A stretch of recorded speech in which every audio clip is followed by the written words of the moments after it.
Israel strikes Gaza, claims return bodies not of prisoners.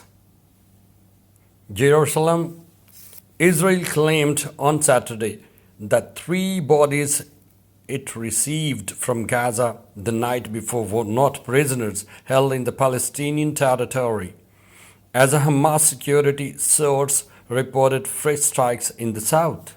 Despite occasional fire-ups, a fragile truce has been holding in Gaza since October 10, based on a US brokered deal centered on the return of all Israeli prisoners, both living and dead. Israel's military told AFP that a forensic analysis revealed that 3 bodies it received via the Red Cross on Friday were not those of any of the deceased captives, still to be handed over as part of the ceasefire deal. Hamas armed wing said on Saturday that it had handed over bodies it had not positively identified, saying that Israel had declined its offer to provide samples for testing and demanded the bodies for examination. We handed them over to preempt any enemy claims, Al Qasim brigades said after the start of truce. Hamas returned the 20 surviving prisoners still in its custody and began the process of returning the remains of the dead. On the 17 bodies returned since start of the ceasefire, 15 were Israelis.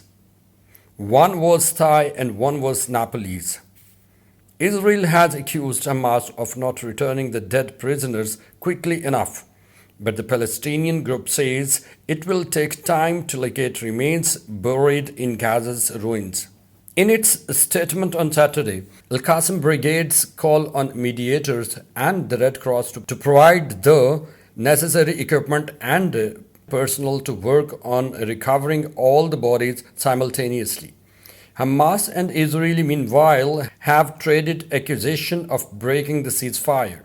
A Hamas security source told AFP on Saturday that Israel had carried out several airstrikes in the south of Dawn, and that warship opened fire to the shores of Khan Yunis.